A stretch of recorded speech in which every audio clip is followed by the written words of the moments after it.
नमस्कार। ये जो तस्वीरें देखें, रिटायर्ड कर्मचारी ज्वाइंट एक्शन कमेटी हरियाणा धरना प्रदर्शन 24 फरवरी को कर रही है। ये जानते हैं कि क्या है मांगे और कब एक ही दिन का धरना प्रदर्शन रहेगा या आगे और बढ़ाया जाएगा। जी धन्यवाद।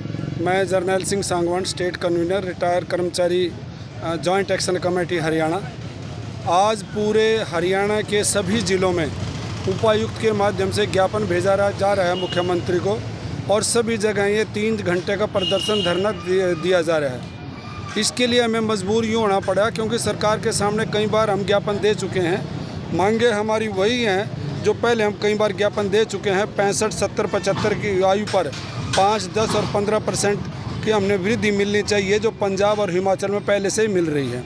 दूसरी मांग है हमारा जो मेडिकल अलाउंस है ये 1000 की बजाय 3000 रुपये होना चाहिए, और सब पूरा इलाज सरकार के खर्चे पर बिना किसी बिल वगैरह के हमारा सरकार खर्चा उठाए और हमें कोई उसके लिए पेमेंट से ना करनी पड़े। इसके साथ ही हमारी जो कम्यूटेशन है, अब सरकार ने पहले ये 12 साल कटती थी, अब ये 15 साल कर दिया। हम कह रहे हैं कि ये 15 की बजाय 12 साल तक ही कटौती होनी चाहिए। इसके अलावा ये भी मांग है हमारी, पुरानी पेंशन बहाल करो, क्योंकि हम एक सामाजिक इंसान भी हैं। तो समाज में जो आने वाले युवा हैं उनके लिए पेंशन नहीं है, तो हमारी मांग है कि पुरानी पेंशन बहाल होनी चाहिए। और साथ में एक मांग और है कि जो पोस्टें खाली पड़ी है और सरकार जो विभाग बंद कर रही है और सरकार जो ठेके पर दे रही है, जो निजीकरण कर रही है, हम इसका भी विरोध करते हैं। और कौशल रोजगार को बंद करके पूर्ण रोजगार, सम्मानजनक रोजगार युवाओं को मिलना चाहिए। ये अग्निपथ योजना, ये भी जो हमारे नौजवान हैं वो जो जिन्होंने सपने देखे थे सेना में जाके मैं सेवा करूंगा, उनके सपनों पर ये कुल्हाड़ी चलाई है सरकार ने, इसकी हम निंदा करते हैं। तो आज का जो मुख्य प्रोग्राम हमारा यही है। ये ज्ञापन कई बार दे चुके हैं। यदि सरकार ने अभी भी इसके ऊपर कोई कार्रवाई, इसका संज्ञान नहीं लिया, तो हम अगली मीटिंग बुलाकर उसमें निर्णय लेंगे। एक बात कहना चाहते हैं, बजट की घोषणा हुई है हरियाणा में, रिटायर कर्मचारियों के लिए कोई इसमें कुछ भी सुविधा नहीं दी गई। हाँ, जो बजट की घोषणाएं पहले की तरह इस बार भी घोषणाएं हैं।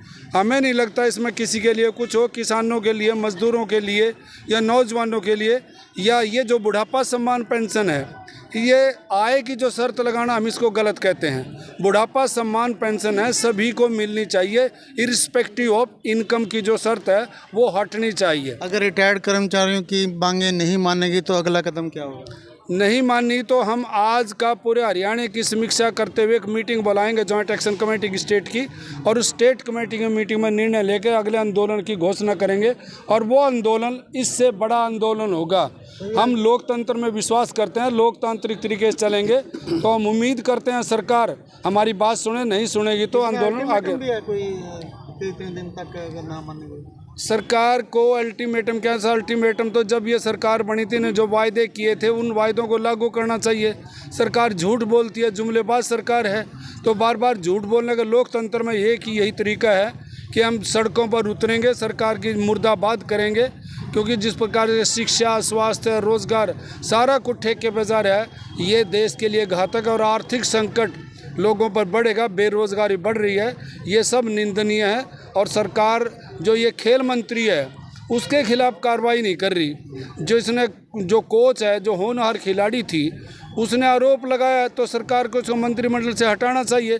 लेकिन मुख्यमंत्री विधानसभा में जिस प्रकार कह रहे हैं, नहीं हटाएंगे, नहीं हटाएंगे, नहीं हटाएंगे, ये तानाशाही का सबूत है। ये लोकतांत्रिक व्यवस्था नहीं है, इसकी हम निंदा करते हैं। इससे भी ज़्यादा नहीं तो एनपीएस जो 35 साल 40 साल नौकरी करके जाएगा उसको क्या पेंशन नहीं है। और अभी प्रधानमंत्री बोला था, आपने से सुना होगा कि ये पाप कर रही है सरकार, जो इसको लागू कर रही है, पाप कह रहे हैं वो कर रही है। मतलब वो ये कह रहे हैं कि इस देश की अर्थव्यवस्था बिगड़ जाएगी।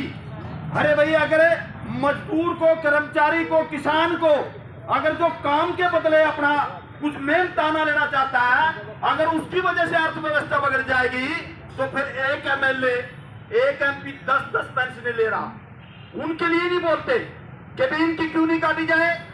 यानी कि अगर वो 5 बार बने तो 5 पेंशन ले रहा है, 6 बार बने तो 6 पेंशन ले रहा है, और उसके बीच में अगर एमपी बन गया वो भी पेंशन ले रहा है। तो ये जो हालात चले हुए हैं साथियों, कि जो जन सेवा कहते हैं, अभी आपने एक वीडियो देखी होगी, लखनऊ से नए एसपी हैं वो लगे हैं, उन्होंने वीडियो डाली है इस बात के ऊपर। उन्होंने उस पर स्पष्ट कहा है कि अगर जन सेवा है तो फिर भाई तनख्वाह और पेंशन कैसी, जन सेवा में तो कोई मतलब नहीं है। और अगर तनख्वाह और पेंशन लेते हैं तो फिर कंपटीशन लड़िए। जैसे आप एक आज अगर पीएनबी लगना है उसका पेपर होता है, एक चपरासी लगने के लिए भी पेपर देना पड़ता है, उसमें पास होना पड़ता है। तो भाई ये इनको क्यों नहीं, उस एसपी ने कहा है कि भाई अगर इन्होंने तनख्वाह और पेंशन लेनी है तो इनको कंपटीशन में आना चाहिए, कंपटीशन लड़ना चाहिए, लेकिन ऐसा नहीं हो रहा। तो इसलिए साथियों, हम समाज में रहते हैं और समाज के तमाम तबकों में जिस प्रकार की नीतियां सरकार लेकर के आ रही है उसका अगर हम इकट्ठे होकर के मिल करके विरोध नहीं करेंगे तो आने वाले समय में हालात ये हो जाएंगे।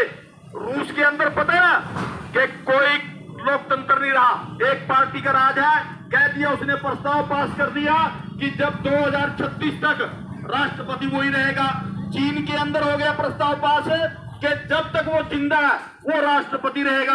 यही हिंदुस्तान में होने वाला है। अगर कुछ समय और नहीं संभले तो यही हो जाएगा भाई, जब तक मोदी है तो मोदी रहेगा, अपना तुम देखते रहिए, कुछ नहीं होगा। तो इसलिए ये लोकतंत्र को अगर बचाना है, संविधान को अगर बचाना है, कर्मचारी को भी लड़ना पड़ेगा, रिटायर साथियों को भी लड़ना पड़ेगा और आम जनता को भी जागरूक होकर के लड़ना पड़ेगा। मैं ज्यादा समय नहीं लेना चाहता क्योंकि अभी 1 बजे 1:30 बजे फिर लंच हो जाएगा, डीसी को ज्ञापन दे रहे हैं। तो इसलिए पूरी डिटेल से बात अभी जरनैल सिंह जी बोलेंगे, वो आपके बीच में रखेंगे। मैं आपसे ये अपील करूंगा कि इसके बाद केवल इस आंदोलन से काम चलने वाला नहीं है। कभी आप ये समझ रहे कि भी हम आज प्रदर्शन कर जाएं और हमारी बातें पूरी हो जाएंगी, ऐसा नहीं है।